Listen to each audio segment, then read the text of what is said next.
became quite clear, but Michael was around Sinatra all the time. He was at functions with him, having dinner with him. And Tony, there was a couple times they got together, but I think what may have happened that Tony was being watched by everybody in Nevada, law enforcement, and even maybe some other mob people keeping an eye on him. But Michael Spilatro wasn't under the same blinding light that Anthony was, and so he was always with Sinatra. I mean, we came across so many times photographs of Michael and Sinatra together at restaurants, at events, at somebody's house, and so you kind of wonder, say, well, Jay, I wonder what the true relationship was between them. But I think what it was is that Michael was serving, for a better term, as a middleman. And it could be, too, at that time, Frank knew who Tony was and said, that guy's a bit too hot to be around, to be seen with. But there were a couple times we saw photographs where was Frank, was Tony the aunt, and his brother Michael with him. And then, as you know, those two brothers ended up in a cornfield patch. Yeah. Very, I've had Frank Collada on the show a couple of times, and I told you about that off the air. And if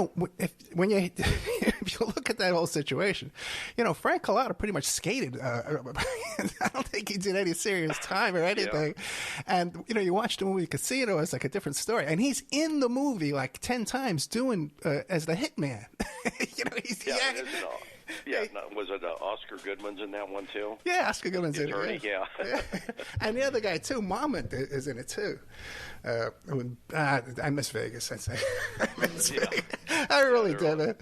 It was so nice there, man. The weather was so cool. What are you going to be working on after Frank Sinatra? And you're really much knocking them all down. Marilyn Monroe, now Frank Sinatra. What's next? Well, right now, looking at one. On Hugh Hefner. Okay, great. Because obviously when he had his mansion in Los Angeles, LAPD intelligence was big on that.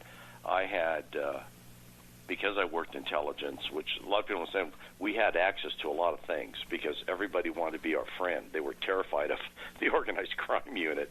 And so I had access at any time at the Playboy Mansion. I took friends up there. I took other people up there because they wanted to see it. And one real quick story was really funny is that I was dealing with the Mexican intelligence service, their version of the CIA and the Federales.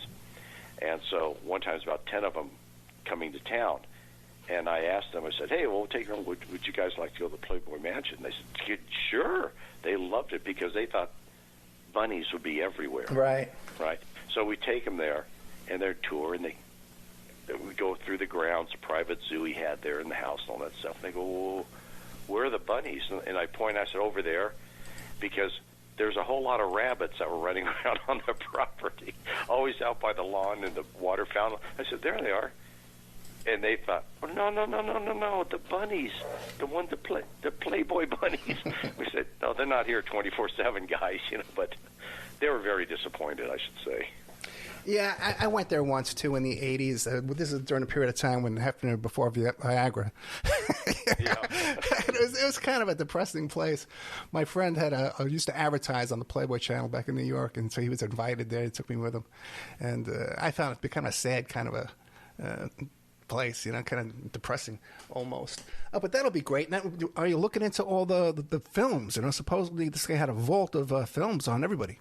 Yeah, well, one thing that works out well is that I had access to his complete dossier, intelligence dossier, and also a guy that I knew very well that was an OCID when I was there, and he was in charge of the political guys that just gathered intelligence on politicians.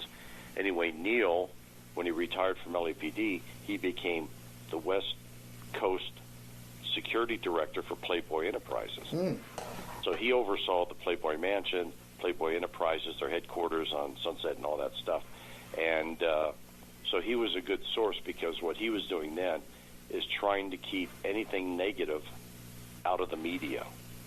And he was always coming back to OCID to find out the new stuff that we knew about Hefner and his enterprises and other people that were going up to his mansion and so forth, and what was going on, because he was trying to circumvent anything from getting out to the media. But there's a lot of information that I know regarding things that went on at the mansion, and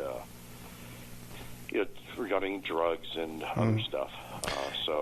Yeah, I'm going to put you in touch with I had a guest on the show. She grew up in the mansion. Her father was the doctor that worked at the mansion, and she wrote a book about growing up in the mansion. It was just on that big Netflix thing, too.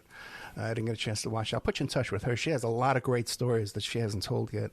And just shoot me an email on that. Yeah. Definitely, yeah. And she was also connected up with Anna Nicole Smith.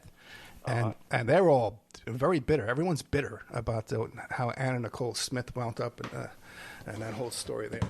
But we have been talking to Mike Rothmiller, former LAPD intelligence. The book is called Frank Sinatra and the Mafia Murders. Go back in the archives and check out Bombshell, the night Bobby Kennedy killed Marilyn Monroe. The other one is one of my favorite ones, LA Secret Police, Inside the LAPD Elite Spy Network. That was a 2-hour interview with Mike Rothmiller, where we get into some great stories about his time down in Mexico and all that, too. Mike, thank you so much, my friend. You're welcome. Good night. Bye.